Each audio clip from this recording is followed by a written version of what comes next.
मित्रांनो, कलियुगाचं वर्णन श्रीमद भागवत महापुराणामध्ये तर केलेलंच आहे, पण साधू संतांनी हे सुंदर या कलियुगाचं वर्णन केलेलं आहे की पुढे भविष्यामध्ये या कलियुगामध्ये काय होणार आणि काय नाही. तर अलग लक्षात तसा विचार जर केला तर कलियुगाला आयुष्य आहे 4,32,000, पण आताशिक 5,500 वर्ष झाली कलियुगाला स्टार्ट होऊन.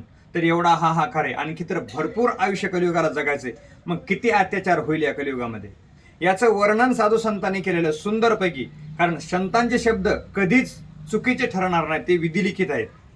नाथबाबा भारुडामध्ये वर्णन करतात, थोर थोर पर्वत उडून जातील, 18 पगड जाती एकत्र जेवतील, जातीय दंगली माजतील, 5 वर्षाची नारी भ्रतार मागेल आणि 6 वर्षाची नारी गर्भिणी राहील. बघा, आता हे जे चिन्ह सांगितलेत कलियुगातले, हे काही झालेत, काही चालू आहेत आणि काही होणार आहेत. थोर थोर पर्वत उडून जातील म्हणजे महात्मे निघून गेले.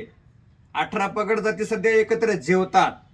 आणि सध्या जे चालू आहे, सध्या काय चालू आहे, जाती जातीमध्ये भेद आणि जाती जातीमध्ये वाद आणि जाती जातीमध्ये भांडणं, हे साधू संतांनी पूर्वीच लिहून ठेवलेलं आहे.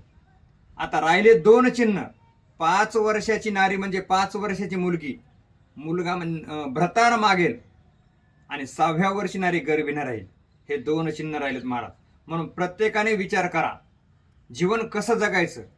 कारण हे जीवन सुंदर आहे. कशा करता देह दिलेला, याच्या त्याच्या चुगल्या करण्याकरता नाही दिलेला, तर देवाने देहा भजनाकरता दिलेला आहे. म्हणून सर्व विचार दूर ठेवून सुंदरपैकी नर्दी दिलेला आहे, तर देवाचं नामस्मरण करा. कारण देवे दिला देह भजना गोमटा, लक्षात धरा. म्हणून आपण चांगला विचार करून चांगल्या मार्गाने चला. कोणाचे चुगली करू नका, कोणाचे चाटळके करू नका, कोणाचे ढबरही उचलू नका. आपण आपलं जीवन चांगल्या पद्धतीने जगा. रामकृष्ण हरी.